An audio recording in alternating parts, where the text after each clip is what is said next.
So you hate the left, right?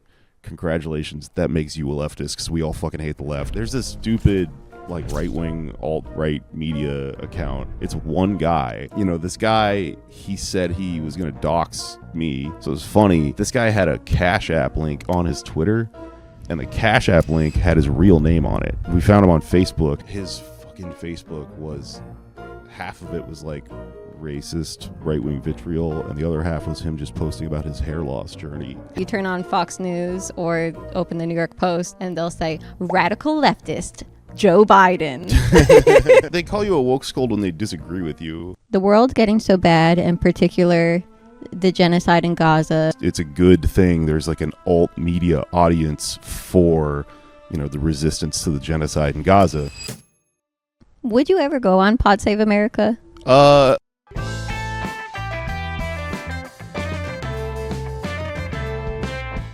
Hello and welcome to the Mary Houlihan Show. Today I'm joined by comedian and podcaster Jake Flores. Clap, clap, clap, clap, clap, clap. Clap, clap. Hello, good to be here. Yes, Mary. thank you for joining the studio audience. We're so excited to have you. I'm a fan of yours.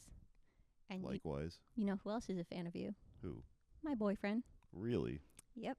Wow. And he'll do this thing where he'll show me like a screenshot of one of your tweets because I accidentally deleted my Twitter. This is a good accident. Yeah. It's probably for the And better. so he'll keep me posted and he'll say, look what Jake posted. And then the whole rest of the day he'll be like, oh my God, you won't believe what everyone's saying to Jake. Like he'll keep me posted on your replies as well. Oh no. Man, I mean, he shouldn't do that for his own. It's a waste of time, I think, and it's Sure. a waste of psychic energy. But I'm like, I'm there. I'm part of that, so I understand why it's like addictive, and the things people say are like, wow, how did this person even think of this? Something this mean or stupid or whatever, you know? Sure, yeah. I told you this a while ago that I'm trying to be a little bit more like you because I think you seem unafraid of insane comments and haters, dare I say. Thank you. I guess when people say stuff like that to me, though, I'm like, I don't know if I'm trying to lead by example here. I'm kind of like, I kind of just can't not get into it with people. I have like a compulsion to get into fights and stuff. Sure. Which I think I'm trying to like aim in the right direction. Like if I'm like already like this, might as well be like this for the greater good of people, you know? But don't try to be like me. Okay. I don't mean that in like a condescending, like anyone can do this. Sure. It's not good is what I'm saying. I think for your own like mental health, I guess. When I was younger and I worked at like a comedy website, and so they were always pressuring me to make edgy vids that would elicit a response. And the comments were insane, and like I would get emails from insane people, and I just felt like, oh, I kind of don't want to do this. And at the time I thought that was very cool to be like, I don't want to be famous or whatever. But then in retrospect, I was like, I stopped making stuff as much because I didn't want crazy comments. Right. Yeah, there's a process to it where once you figure out what the pattern is, if you keep getting that same result, you have to make a decision. Go, am I going to keep doing this and feeling this way when it happens, or then go, you know, well, okay, let's just not do this at all. And then you go, well, damn, I'm not even making a thing anymore. Right? Sure, yeah. It's kind of a difficult situation you get into eventually when you start having like, when you start doing comedy or something like that, and then eventually you get an audience, like people start seeing your stuff. You have to make decisions based on that sort of thing. And like, I don't know that I know if there's a correct one. I mean, I think that like, if you're making decisions that are challenging to like people in like your industry and stuff like that, there's kind of something to that. But endlessly fight in the comment section, You can't win, you know? No. You're not gonna like change these people's minds. Although if you are provoking the right people, though, then maybe there's an argument to be made that you're saying something that pisses off people who are wrong about things, and that's what a comedian kind of is, right? Sure, yeah. I feel like there's like a newish thing, and Seth Simons writes about this negatively. He doesn't like it. Oh, he doesn't like a lot of things. I think I kind of like what's happening of like a lot of these comedians that were or are conservative now are like, oh look, Shane Gillis is talking about Gaza. That's great. Now all of these Shane Gillis fans are going to know about this and care about this. And like, I think that's cool because someone who's so lefty, they're not going to reach the type of guys that watch that kind of comedy. Yeah, I mean, I think I agree. I think I probably am a guy like that. Sure. You know, like I don't. People are always trying to accuse like comics of kind of like revising their history. Yes. I think and everyone's accused of being a grifter. Yeah, and like I think it's very like noble to be someone who's like, I was wrong before. You know, Yeah. like I was a dumb. Most people were like dumb, especially guys. You know, especially white guys. You know, your past is you're coming from a place of probably having like a shittier point of view, and then if you're going, you know, like look me on this journey, right? As I fucking get woke or whatever, that's cool. And you know, like I said, like I think that's if I was to pitch like my own story, I think that's very much it. I used to hang out with, you know, people and do shitty edgelord stuff, and I don't think it's like wrong to have been like that and then like kind of get smarter. I do find it kind of annoying though, like a bunch of the people you just named, like that they get sort of all this credit for it. Yes, yeah. Because those people stepped all over like a lot of people on their way to fame. Sure. And, well, that's what Seth Simon says is like, slow down. We don't need to be like. Yeah, no, I mean, once you actually kind of interrogate that point, like, I think there's something to it because, like, I mean, if you're someone who's around people like that as they were, you know, fucking reactionary and annoying and racist and whatever, and you were affected by it, and then one day you turn on the TV and everyone's like, look how anti-racist this person is. Sure. It's like maddening. You're like, yeah. What the fuck? Because nowhere in the equation do they correct for any of the shit that they did on the way there. They just went from getting props of one kind to props of another kind and money and clout and stuff along the way. And I think that, like, I mean, maybe I'm looking at this kind of cynically, but a lot of these people I go, okay, which way is the wind blowing? You're going to go that way. And so, like, you know, you probably shouldn't actually give a whole lot of credit to someone who's clearly only following money and clout and stuff like that for arriving at this new situation. Actually, the impressive part about all this is it's people collectively made that into the way that the wind is blowing. Yeah. That now it's a good thing. There's like an alt media audience for, you know, the resistance to the genocide in Gaza and stuff like that. And the end result of that is that the fucking, you know, celebrity gets to walk on stage and go, hey, I agree, and get a fucking round of applause, which is like every time you see like a fucking new celebrity that's like, you know, they've come out for Palestine or whatever. Sure. That's what they're doing. They didn't make the resistance to Palestine. They're just cashing in on it. So, you know, and it's good, though. It's good. Like, it's still good, and you still go, hey, great job, Jenna Ortega. Like, I'm glad that you agree with us or whatever. Actually, she's a bad example. She seems like she's actually smart. But, like, there's a lot of people where you go, okay, you've never read a book about this. You're just following, and the collective movement has created space for you to move there. So, you know, good. Yeah. But I feel kind of torn. I feel like it depends on the person and the vibe I get from them of like how genuine they are. Like some people, I feel like, oh, it's great they're being vocal and making it more normal to talk about this stuff. And then sometimes, yeah, you're like, I mean, you can tell whether someone's kind of being authentic in what they're doing. Sure. Or whether they're like they're kind of pandering. And, you know, there's an argument to be made for, like, okay, good. If they're pandering for the right thing, then good. Yeah. But I'm very mistrustful of, like, worship of celebrities. Because, I mean, and because of all this, like, comment section stuff we're talking about, you see how volatile of a force it is that, like, people have this, you know, these, like, roiling throngs of, like, angry people that are essentially, like, their patrons now. Yeah. And most of that redounds to, like, collective, like, hatred and aggression.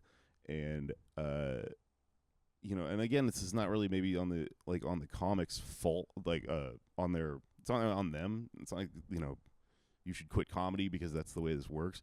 I just think that, like, if you're going to analyze everything that's going on right now, there's something going on there that kind of deserves some scrutiny. And I think it's also like, how do they, if a comedian has a bunch of toxic fans who, like, comment horrible shit, it's like, I'm not sure what they're supposed to do about it. Yeah. Do a press conference where they say, hey guys. Well, you know, like, I will say this, though. I don't think it's across the board. Everyone who's a fan of every celebrity is like that. It's kind of specific to, like, the manosphere. Okay. Like, and especially, like, the aggrieved white, like, the area of privilege in society, you know, has this thing where the fans of these, like, kind of dude bro influencers, I think they're coming from a place of originally feeling kind of like threatened by social forces, kind of deep down. And so the outcome of that is for them to you know, to want to, like, be on the attack, and then they have, like, these, like, guys that they worship because they see them as avatars for that attack. Yeah. And, like, I have a podcast that's fucking crunchy and just, like, very sincere. And, you know, I used to be a guy with, like, I'd sit down to write jokes and be like, how do I make this about the Holocaust or, like, abortion or something like that? That was, like, where a lot of these impulses came from that the guys in that world also kind of work in. And kind of just, like, got bored of it after a while because it gets hacky. So my show is actually not really like that. And so I always tell people, is like, if you see people attacking people on behalf of me, tell me. It's never happened as far as I can. No, I'm sure it has happened to some extent, but I don't see a lot of it. And so I would argue, I think that, like, that proves that fucking thing where your fans attack people is specific to, like, a type of thought and not all thought. Like, no one's going, like, pick a normal celebrity like Luis Guzman. Does he have a bunch of Guzman heads who are like, I'll fucking kill you, you know? Right. You stand against Luis Guzman. No, they probably just people that like this thing or whatever. So, like, the fact that there are, you know, these kind of like angry, like, reactionary hordes that follow a certain type of comedy, I think it says something about what that person's selling. And also, it does deserve scrutiny because, like, you know, these people organize on shit like kiwi farms and stuff like that and just, like, try to kill people, you know? Like, spend a lot of time trying to, like, controversial statement. You heard it here. Perhaps not good to, like, try to kill people with the internet. So you have a pod Damn America. Yeah. I would you ever go on Pod Save America? I mean, I don't know. Like, on principle, no, because I think that, like, so the way a lot of like that world works is, people do go on their ops shows, and you kind of realize it's pro wrestling after that. Yeah. You realize, okay, no one's actually trying to do good in the world. That kind of proves that it's about self-interest, because, like, I've been invited on shows run by people I fucking hate, and I turn them down every time because I go, you know, at the end of the day, this is making content for you. It's also neutralizing any criticism of you by showing that just tacit approval, like legitimization, right? By doing so, I think it would be funny to go on Pod Save America because I named my podcast after them, and I know they have to know who I am at this point, and, like, we hate each other. There's a lot of comics that have been on both of our shows, which is kind of interesting to me. And to their credit, as much as I fucking hate these people and I consider them controlled opposition, you know, every once in a while I catch wind of like they kind of got good on Gaza for a minute, and I don't mean that as like a that high of a compliment, because you know, if you do some digging and you sort of like look at this critically, the entire establishment that they speak on behalf of has made a concerted effort to like change their language about Gaza as it became an undeniable genocide. Yes. And that's what caused that. It's not because they're like really woke or Yes, cool we or have whatever. to stop Netanyahu. Yeah. Yes. Yeah, it switched around to that Yeah. and stuff like that. And now they, you know, they do very cleverly couched language like that. So I get, yeah. So ultimately, no, that day, the first time I saw them say something good about Gaza, like, it occurred to me like, oh, is this when we should do like, you know, give an olive branch or whatever? And there are a lot of people in like the alt left media world, like, well, I'm not gonna fucking out anyone for this, but like, there's a lot of like prominent left journalists who did start, you know, going on their shows and collaborating with them when they did that, and like offering them positive like reinforcement, I guess is maybe the idea, and that's cool. But I think my philosophy is that's actually going to come back to bite you in the ass. Like, you should kind of stick to your principles and this sort of thing. I guess I would just like to see, like, if you or someone farther left was on a show like that, and then like you say something super left, and then they have to, you know, actually agree or disagree, or that's a good point. Yeah. Actually, I mean, that's the other thing. So like, this is kind of an unanswerable like thing. It gets revolved around over and over again. This question, like, what do you do with your position in like media or whatever? Use your platform. Yeah, and like, there are like a lot of critiques like I just went through, but on the other hand, I mean, something I always tell people is like, you know, if you get invited to go on like Joe Rogan or something like that, go on, but say the shit that will get you uninvited. Yes, and no one does that is the problem. And I'm kind of wary that I don't know if a human has the capacity to like really perform this thing. Everyone has a price, you know. But I mean, that's actually, there's something to be said for that. Yeah, I think that would be great. And like, so many people who are center left have just decided like, oh, we can't go on that show because he made Trump happen. And like, it would be cool if someone who's like joking around and palatable could say like, that's crazy, you interviewed Trump, or like, why are you talking about trans kids playing sports? It's so weird that you care about that. And they say it in like a funny way that's not like a woke scold. Yeah, I don't know. I mean, but the thing is, like, they call you a woke scold when they disagree with you. Sure. If they agree with you, it's like an epic own dunk thing, right? Like, fucking Mark Maron was he had that joke on his last special about Theo Vaughn. He made a point where he was like, you know, why are you interviewing Hitler or whatever? If some people saw that and they were like, he's being a woke scold, right? Some people saw it and they were like, he's making a good point, but he's making it because he has his own platform. Like, he's already famous, so he's able to do that without really going on Rogan or going on Theo Vaughn, I guess. And like, I think I think it's better that it happened that way. And then also, he's an old crank, so he probably like isn't gonna buckle and go, I'm sorry or whatever. Yeah. But like, the idea that you could go on one of those shows and do it as a joke and like effectively challenge anything, I think concealing it as a joke actually would undermine challenging it. Like, you should fucking fight with those people. You should disagree with them. And I think when people try to tell you like, oh, no, I go on and I pal around with them and I sneak in these nuggets of wisdom, they're just covering their own ass for actually wanting to like benefit their career from going on that show. Whereas I think they should just sneak it more obviously, and then I'd be like, okay. I think you should go in and fucking just like declare war. Like, everyone pretends like those spaces are for like disagreements and like tough conversations like that to begin with. Well, fucking challenge them to do that. There used to be this fucking show called Tough Crowd, you know, that all of the Comedy Store comedians were on, where they would argue about stuff, and I loved it. I think about this all the time, and it's like all these podcasts kind of like they're out of that world, and they all kind of have connections back to it, and they all kind of imply that they're doing that. And I guess I call bullshit. I'm like, no, do tough crowd, like fucking yell at each other and argue about issues and stuff like that. The problem is that isn't fucking profitable for anyone. So for the person hosting, the profit is going to be, you know, their audience that has this reactionary agenda. And for these like hypothetical guests we're talking about, I call bullshit. You go on there and you pal around, and you ultimately, you know, you benefit their shitty agenda.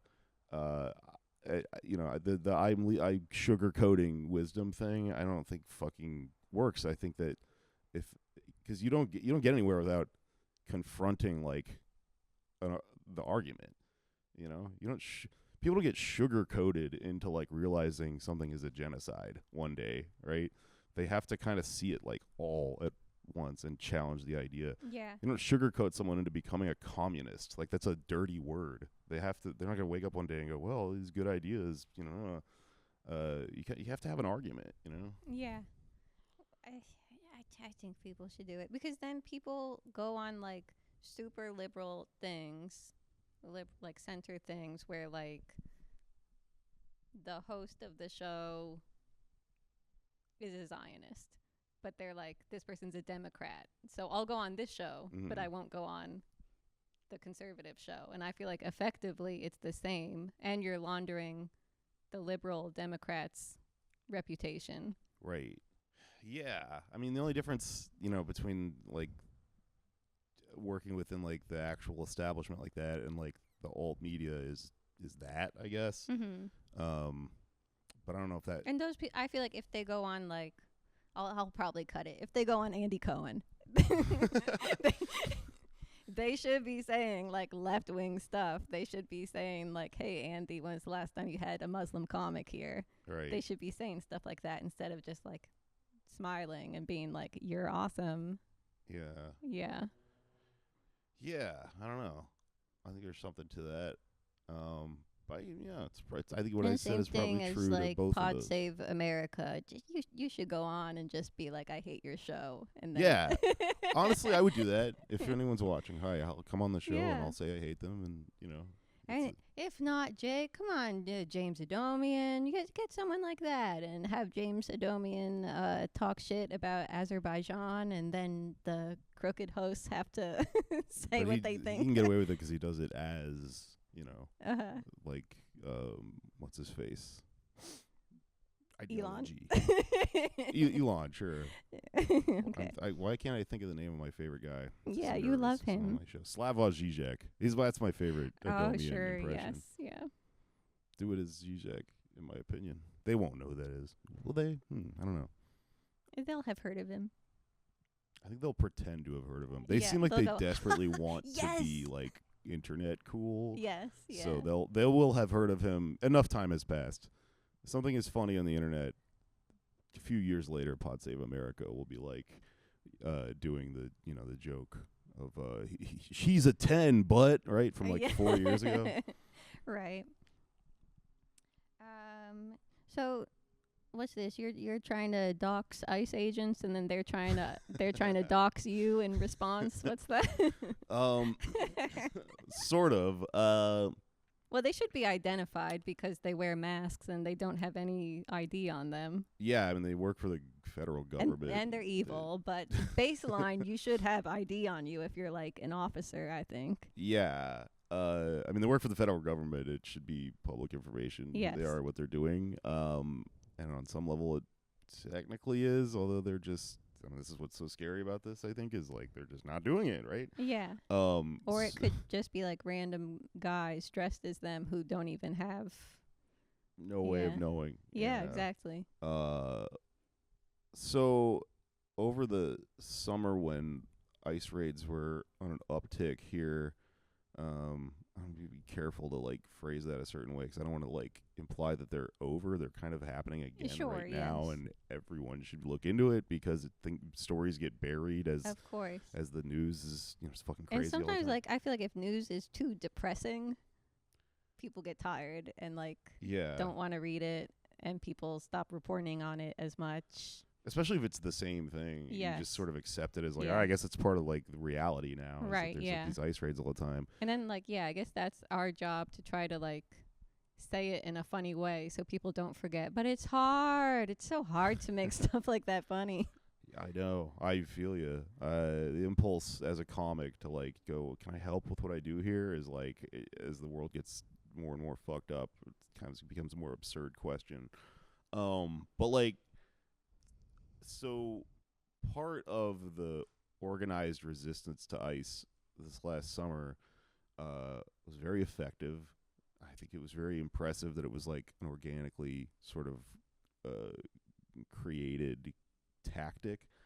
Was someone figured out that when they send in the federal government, the troops, of, the ICE agents, they don't live here, so they have to stay in hotels, Mm-hmm. and you can figure out where they stay. They drive certain types of vehicles and stuff like that, and you can go around and identify the vehicles and then look into it, and the kind of the hotel has to tell you sometimes, and there's just certain, don't quote me on exactly how that works, but like there's a lot of tactics that are collectively sort of put together, and someone kind of put this together and realized you could technically make a bunch of noise outside a hotel and it's legal, and there's certain like details, like sometimes the police would show up and they'd say, okay, it's violating a noise ordinance that you're like using a guitar or something. So okay, everyone's a cappella. We're just gonna like scream at this window all night or whatever. And it was pretty effective. I mean, I don't know, it's a drop in a bucket, I guess. But they came out and they were angry and they said we're not getting sleep and stuff like that. And so it turned into a thing where people would figure out which hotels they were at and put that information online. The right wing, and I'm sure the fucking ICE agents themselves and stuff like that, referred to that as doxing. That's not doxing. Right. They're in a hotel. Yes, it's not their home. should be public information. Yeah, that's totally, you're allowed to know this. They It's work not for like the a government. private citizen that people are bugging. Yeah. Like, cops wear badges. Yeah. So I don't know, I have a fucking bunch of Twitter followers, and I was, at these things and wanted to help, so I just started retweeting that stuff every day, and I guess I was getting it a lot of traffic, and so all these like right-wing internet people started to see that I was doing it, and they accused me of doxing. And then there's this there's this stupid like right-wing alt-right media account. I hate to even legitimize these things by calling them media, because its name is Right Angle News Network, so it looks like it's like a news network. It's one guy. Yes, and it's not a guy who's does anything or has any reason. There's no reason necessarily you should listen to him. I'm sure you can make the same argument for people like us. Sure. But it's just a guy posing as Right Angle News Network, has a massive following. He was actually one of the last things that Charlie Kirk retweeted before he died. Whoa. Was Right Angle News Network. And this guy, he said he was going to dox me. He DM'd me. He told me he was going to dox me. And then I'm gonna dox you. he said if I don't take these things down, and I just laughed at him because people DM me threats all the time, And he said, okay, I'm gonna do it. And then when he did it, it was just him posting a picture of me that said "Meet Jake Flores. He's a comedian in Los Angeles." That's it. That was the whole. So that wasn't a dox either. Right. That was literally like my bio. Yes. It was a promo, So it was funny. And then even funnier about that is that somebody eventually figured out you can figure out who someone is online, using various tactics. This guy had a Cash App link on his Twitter, and the Cash App link had his real name on it. He Incredible. didn't realize. So then we found him on Facebook, and his name's Jordan Holenbaugh, and he lives in Homer City, Pennsylvania, and which is a place that manufactures the rubber bullets that they used to shoot at us in the riots, oddly enough. Might be Small just be a world. coincidence. But his fucking Facebook was, half of it was like racist right-wing vitriol, and the other half was him just posting about his hair loss journey, like very sincerely. Wow. Pictures of his hairline and stuff, and going like, success, it's working and stuff. It was fucking incredible.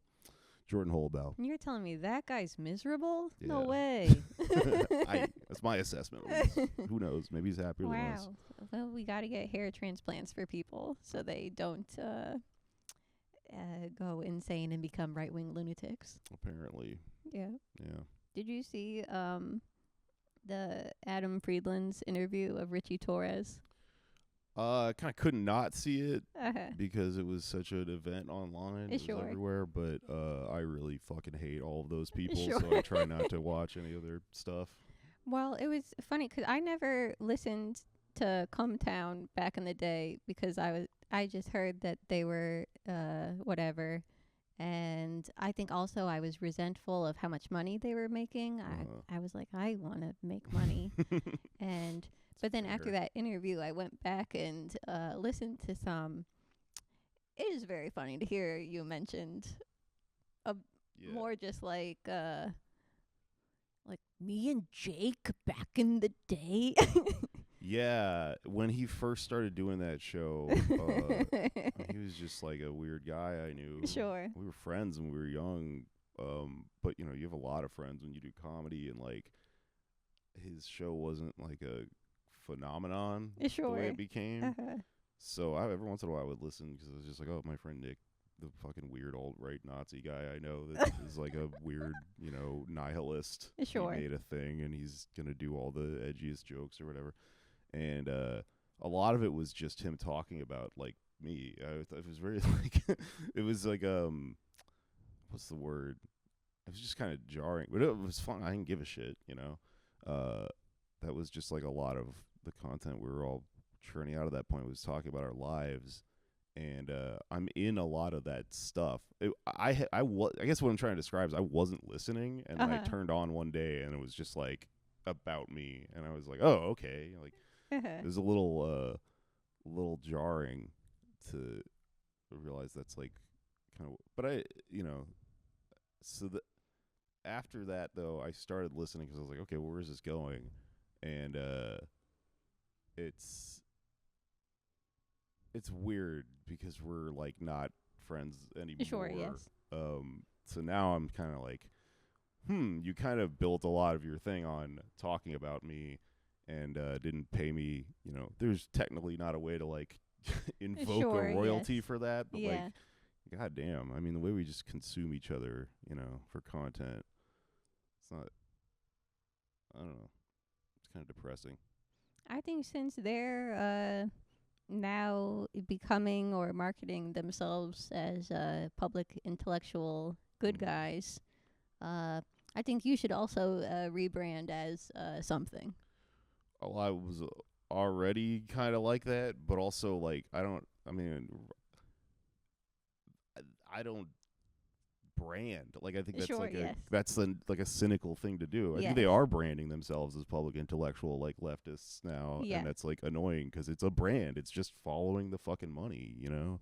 But I think I'm coming around on it. I think for a while I was very cynical about anyone that I thought was doing stuff like that. And I think the world getting so bad, in particular the genocide in Gaza, has made me think, you know what, I should try to be more famous or something. I should try to have like a bigger platform so that I can say stuff and people will hear it maybe. There's a lot of interesting philosophical implications in that, though, because, like, you know, aren't you just? I mean, is that the best thing you could do? Like, it feels like. Well, that's something I deal with too. Like, you don't have to do comedy. You could run for office. You could do on the ground work. It's not like you have to be someone with a show. Like, whenever you. Maybe this is just because I am in this like entertainment world or whatever, but it kind of feels like everyone is like, oh, that'll be my job, the one where it's fun and you're a celebrity. Sure. And you go, okay, is that about you trying to help this thing, or is that about you just trying to help you and then realizing this is a good brand for that makes you look like a good person, and ultimately is any of this stuff, is any of the things that you generate going to actively do anything, or is it going to work against it because it's going to placate people by making them feel like they've done something, or is it in like this cycle, you know? And I think it is kind of in a cycle, and like at the end of the day, I mean, I do a lot of things, like I try to, but like sometimes I decide to do the media thing because I go, look, I could go and like knock doors for like a campaign or something. I'm going to reach a certain amount of people that way. But yeah, I mean, there is an argument you have to make as an entertainer or whatever, that like Yeah. my thing reaches more people Mm-hmm. if I do it. So it's actually more useful for me to be doing that to the cause or whatever. Yeah. I think it's also like there's so many news stories out now of like all these journalists getting fired, and so many people are so stupid and just think like, well, that's the world, there isn't paper media anymore. So I guess no, it's not like on accident. It's like right-wing people are buying these companies and cutting the journalism departments. So like that's the argument I think of, like mainstream media is getting more right-wing, then we need to like prop up left-wing media or invent it where it doesn't exist. Yeah. Or ethically bully people into being more leftward. I don't know if you could do that last one. It But like works on some people. Some people are just like, leave me alone. yeah, but then they don't become Yes. smart in the process. Right. They just do But silly shit and I leave think you if alone. I complain publicly about crooked media and tell them have more left voices, and then other people join in and make the same complaints, then they'll be like, "Ugh, we're tired of people complaining at us."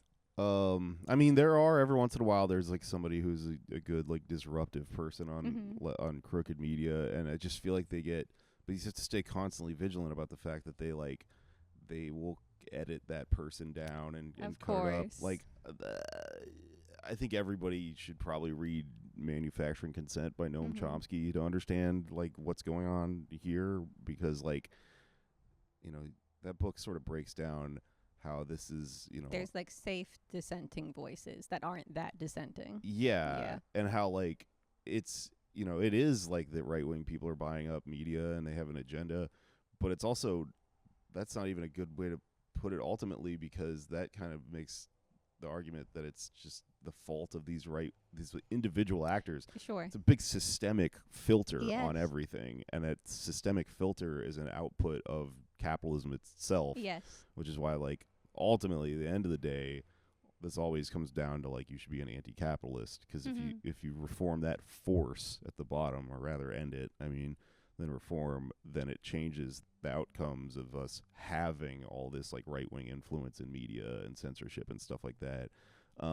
But like that's probably not going to happen tomorrow, and part of No. it also probably happens on the individual level. So yeah, we should be like also trying to fight the individual instances of this like censorship and stuff like that happening, I think. But I don't know, how do we do that, right? Sitting in this I don't know. studio. It's tricky. I think something that's really been annoying the shit out of me is like, again, I know it's like you should be mad at like the conservatives. I get more mad at like center or center left people who like don't want to criticize CBS, NBC, these type of places that like own all of these channels that they might be pitching a show to. Or Yeah, and you know how they argue that they shouldn't have to criticize those people? Uh-huh. They say, well, when I'm on those shows, I am sugarcoating information within the system. Exactly, right? exactly. To fucking cope, because Yeah. someone doesn't want to actually challenge the thing that they Yes. benefit from.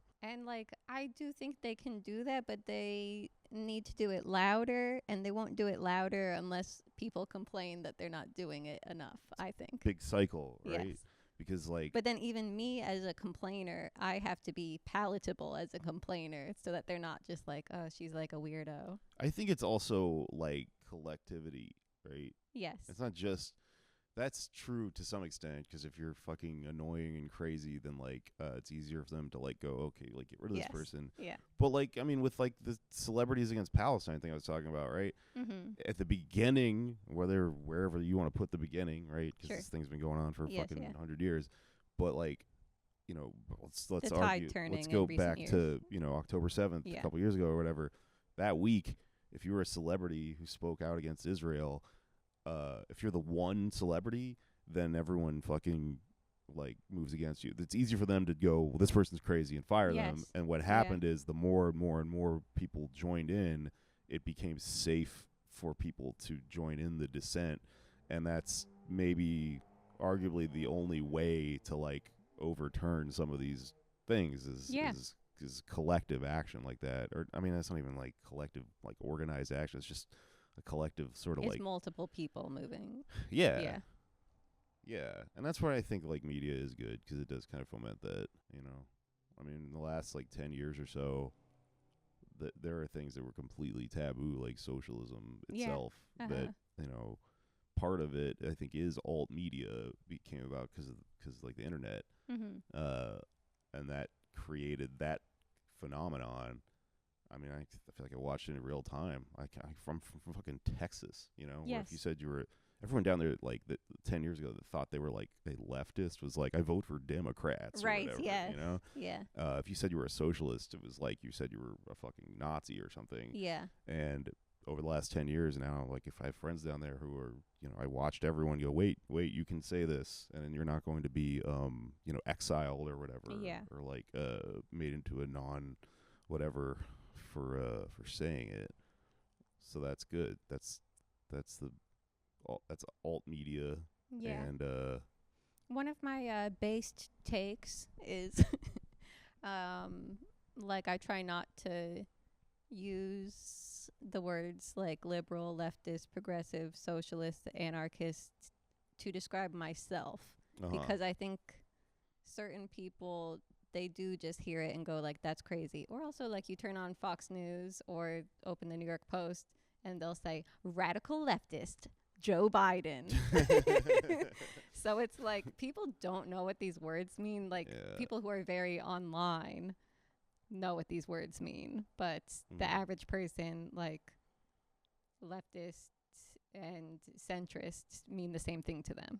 Yeah, I think it's like, that's a really interesting point about it. But to your own point, even if you don't say those things, they might still just call you a radical leftist anyway.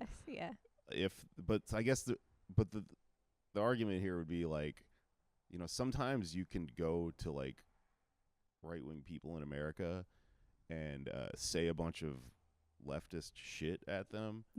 And they agree with you. And then you say the label and they're like, no, you're a communist. But it's like they like unions and stuff like that.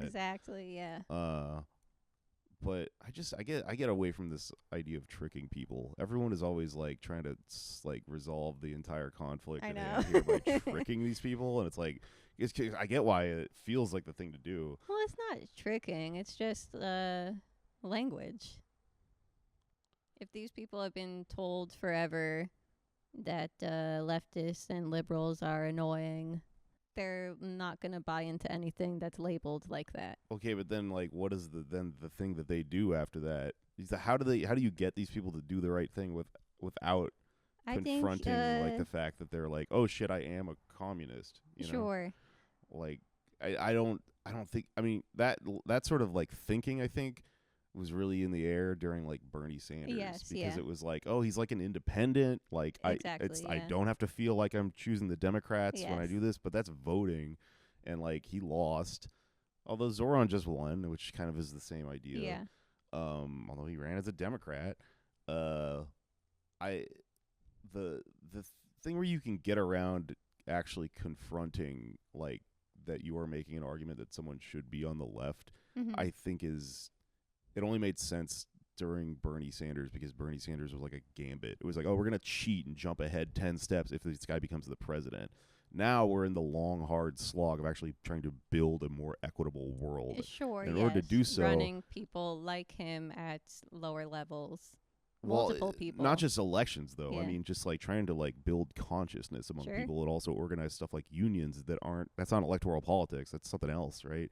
And in order to do that, I think a better argument than trying to trick someone into doing the right thing is to go like, okay, so you hate the left, right? Congratulations, that makes you a leftist, because we all fucking hate the left. What you do as a leftist is you get in there and you try to be the best one of these motherfuckers and fight the thing and like do better at it. You can be an aggressive, confrontational person within this world and improve it, and try, like, yeah, you're right. You know, you have like the same, if you have complaints and stuff about this thing, that's a good starting point, actually, rather than an endpoint, which is where you probably Mhm. see it if you consider yourself right wing or whatever. Yeah. I'm sorry, I tend to go off. That's okay. Pop off. I'm alone most of the time, so this stuff is just spinning around in my fucking head. Nice. Well, I'm glad to give you a release valve. Thank you. You're welcome. And thank you to the audience.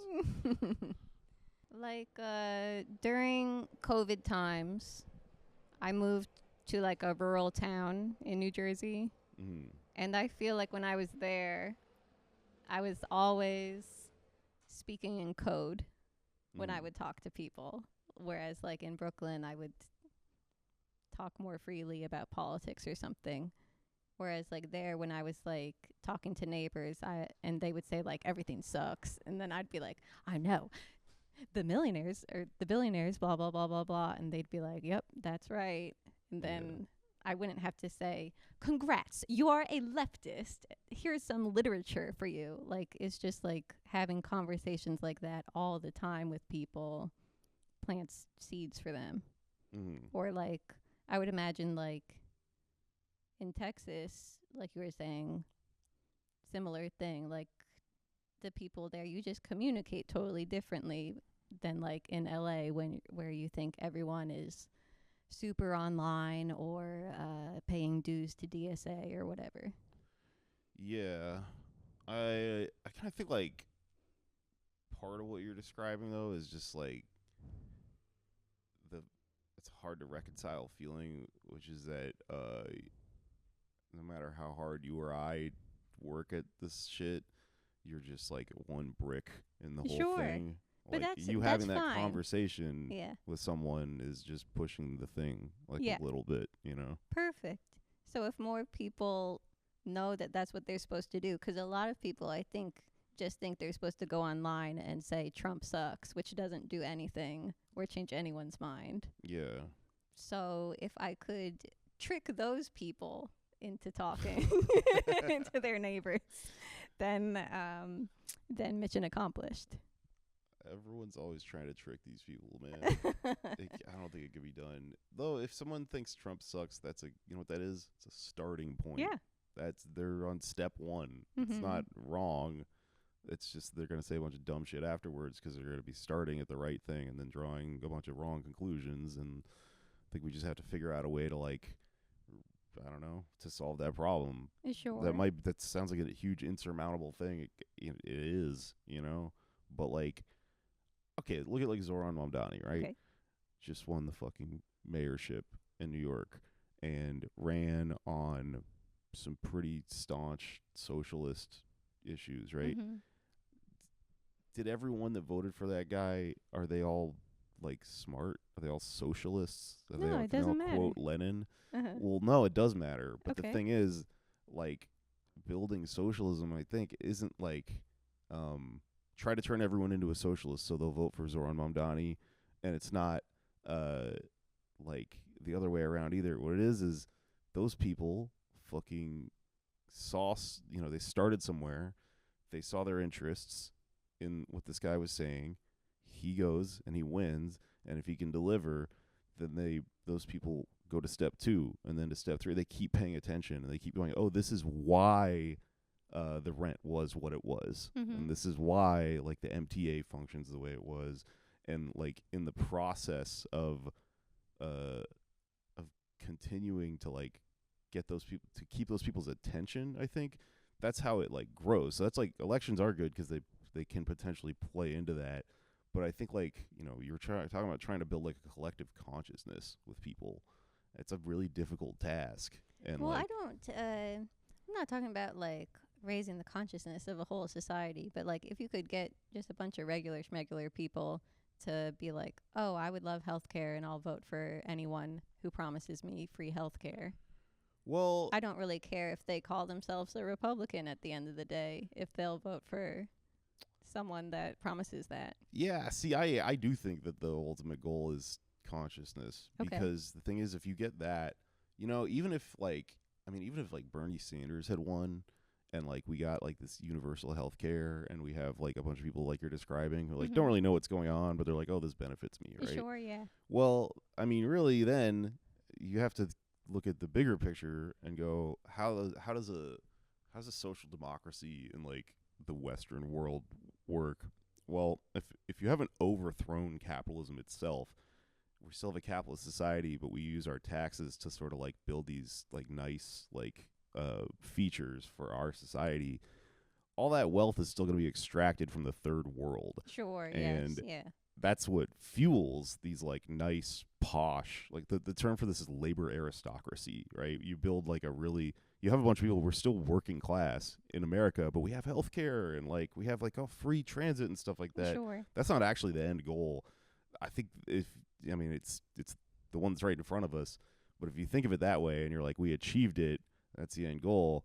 That's not really. I mean, you're just might as well just be a Democrat all over again because you're just trying to expand like the the luxuries of the first world to like a larger pool, and that is still in direct confrontation with the fact that we extract like oil and minerals and stuff from all these other countries. So that country, that Bernie Sanders social democracy with free healthcare, is still going to be fighting wars and it's still going to be supporting Israel because Israel is an outpost in the Middle East the United States uses to disrupt all these other countries that historically tried to like maintain their own like ownership of oil and stuff like that. But I think for me, the two things that like I want all working people in this country, no matter where they land, I just want them to want free healthcare, and I want them to want us to stop funding foreign wars.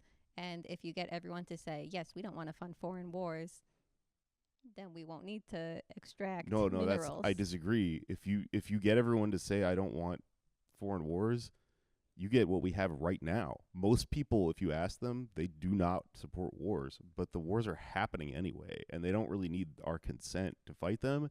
They just sort of run PR while they're doing it. So you mean like we're funding a proxy country to do a war rather than saying the U.S. is at war? Is that what you're saying? Well, it just gets sold. It gets. I mean, if you ask, like statistics show, like most Americans don't support Israel. Right. Yes. But the United States government still funds it. So what happens, right, is that you don't get the argument becomes something other than should we support Israel? It becomes like, okay, so like in the last presidential election, right? The Democrats, like their interests are not to stop the genocide. They get funding from from the donors that that want the resources and stuff.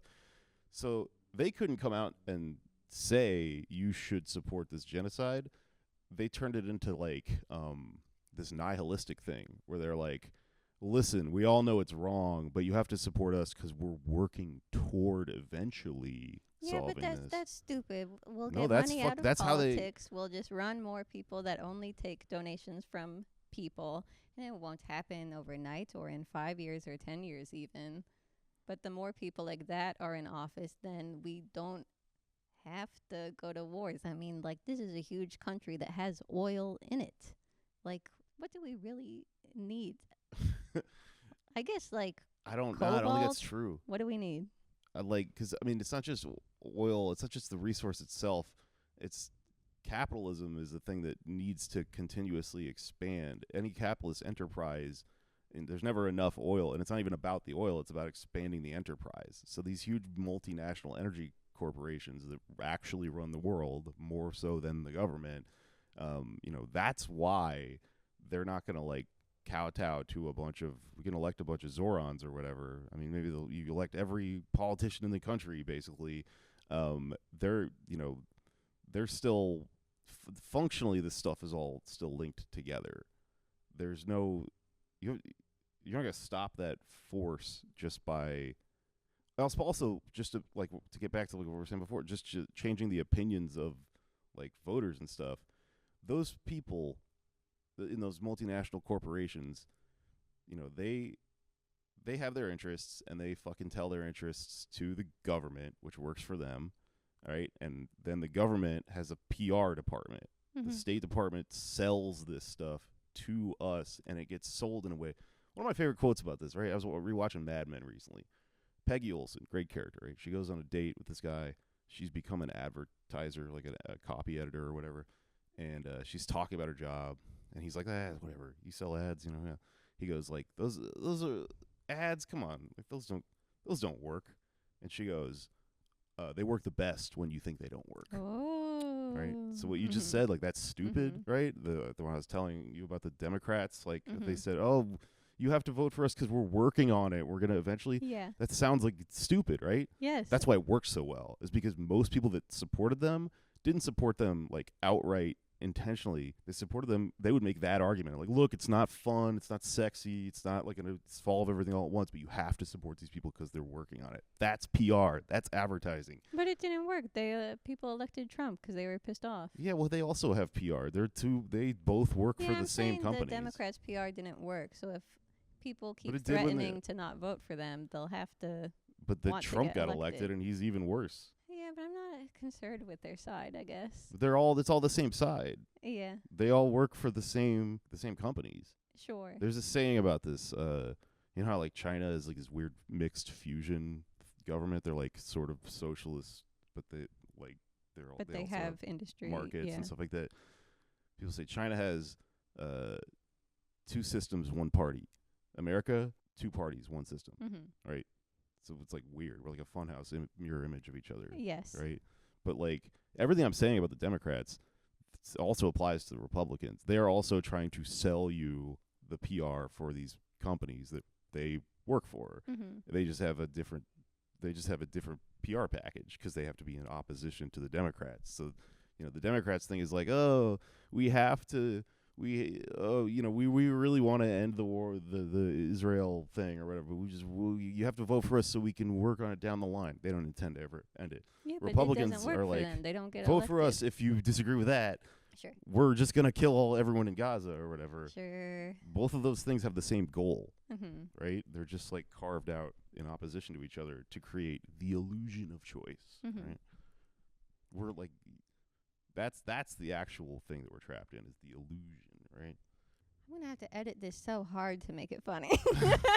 Oh yeah, shit! I forgot this is supposed to be funny. Well, it doesn't have to be super funny. It could also just be people making points. I guess. Yeah. Man, I always forget to do the funny part. I'm just so like fucking. Like, well, beaten that's down at what this my point. boyfriend says. He says that your replies say, "Jake, you're not funny." They say, "Jake, you're right, but you're not funny." Whatever, I'll fucking take it. Well, let's try to be more funny. I suppose it's a good daily affirmation. Yeah. It's it's hard to be. It's funny because like you start off as a comedian and then somehow you end up here talking about all this shit. Sure. And it just recurs to you at the end, like, oh shit, right? I should try to put a joke on this, but it's the most like depressing, like demoralizing shit in the world to just stare down the fucking barrel of it all like this. Well, that's why I'm pro tricking people through comedy. Well, I hope somebody got tricked. Yeah. Yeah, hopefully someone they'll seek out this vid because they're in love with Nick Mullen and they want to see Jake get owned, and then they'll be like, oh, that's kind of a good point. Yeah, that's honestly probably what's going to happen. Yeah. If you put my name on something, it's going to get fucking, what do you call it, Google alerted by 1 million people, and they're going to be like, look, this guy's fucking gay or whatever. Yes, we need to go tell him he's gay. And every once in a while, I do get an email from someone that makes the exact point you just made. They're like, all right, well, that was pretty interesting. Yeah, so, there you know, you go. we all do this dumb, I'm fucking candy coding shit for them or whatever. Yeah. All of us comedians will say the same thing. It's, I tricked one of you into doing the right thing on some level, therefore my job has been done. Right? I think it's good. It's nothing to be cynical about. If enough good people do it, there's everything to be does cynical something. about. Well, if you're too cynical, then you won't do anything, is how I feel. I'll be too depressed to do something. Yeah. So I have to trick myself into being like, this works, this matters. Doing nothing is underrated. I've been playing Elden Ring all week. Nice. It's a video game. I know. It's very long and I boring. know. I'm elite gamer. Cool. Yeah. Yeah, but doing nothing. It's underrated. You know, That's like, because that's capitalism too, right? It makes you constantly, part of this is we're like, I have to be doing something or else I'm not a worthwhile Wait, that's human being. actually such a good point. Okay, because I know people tease you about being a pizza guy. I think being a pizza guy rules. I think having a normal job rules, and then like doing comedy and art on the side. In a lot of cases, that's better than like making art for a corporate machine. And you can be more honest in your art if you have just like a regular day job that doesn't totally drain you. Yeah, exactly. Yeah. No, because all the fucking, that's why I don't trust any of these like celebrity influencer people that we're talking about. It's like, I've done this job. I know that eventually if it's your only paycheck, you can only make decisions that cause you to get the paycheck. So you can't functionally actually ever do the right thing. Sure. You can put this sheen on it. You can put this brand on it. Oh, look, I'm Adam Friedland. I'm the millennial Jon Stewart or whatever. But like, every one of those people in Brooklyn is like a piece of shit, like a bad person. And like, this is a bad system. They get to have the front where they're like, you know, oh man, he's Wing or whatever the fuck. He's dunking on people. I'm telling you, I left. Brooklyn was like, New York City is the best fucking place in the world. The people there, though, are like so mentally ill. They just eat each other up. It's so fucking violent and disgusting, and like, that's because of what you're talking about, because no one has a fucking day job. Everyone's trying to do this thing where they're like desperately gnashing at each other, and all their incentives are, well, I have to do it this way or else I don't pay my rent. Although, come on, who's paying people's rent in Brooklyn, right? If you have a day job, then you are free to say whatever you want. Exactly. And it's stupid because like, people will fucking tweet this shit at me like, oh, you're a pizza guy or a bartender or whatever, you know, as if that like undermines the idea. No, that it means you are that like, you're probably more honest, because you're not like, oh, my pizza boss is gonna get mad at me. Right, you don't give a fuck. They don't know what I'm doing. Yeah. And they also like, you're a real person. Yes. You're making, you understand real people too, so you can like talk more about real life. Yeah. Everybody tells me like, oh, Brian Regan, you gotta watch Brian Regan. He's the greatest fucking comedian of all time. I watched one of his specials. Motherfucker's talking about an infinity pool. Like, am I supposed to be able to relate to this? He's like, you know when you're in your infinity pool and you're like, whoa. I'm like, I have no fucking idea what that is at all. Sure. Last time I went swimming, I broke into a hotel pool, you know? Sure. That's a story people can relate to. Yeah, right? exactly. Like, but the idea that like, that if you have a job, you are therefore not an artist, that's capitalism. That's like people having this mindset of like, you're only valid in doing something like that if it's your profession, right? Yeah. There's a God, who the fuck was it? Somebody was talking about this. The root word for amateur is amour. If you do something because you love it, right? Somehow, to us, that's a good thing. In this sick society, that's like worse. You're a loser. You're a failure. Yeah. Professionals are the losers because they're constrained by what they talk about. Yeah. You know, they're actually the most pathetic of us all because they're like too good, too posh to go deliver a fucking pizza. Yeah. You know? Well, I promise this show will never get that big. I will never do stunt casting where I go, get a load of this guest. It'll only be people who I think are smart. And even though that's not the good business model. Yeah. And eventually I'll get so exhausted and be like, I have to stop doing this show. That's very admirable. Yeah, that's my goal. You'll get some traffic from me, though. People hate me. Well, thank you. That should help. Thank you. Plug your podcast again. Oh, yeah. Listen to my podcast. It's called Pod Damn America. It's all the stuff we've been talking about. And it's so good. It's so funny. Check it out. It's on YouTube and everywhere you get podcasts. Thank you. So you're better at this than me.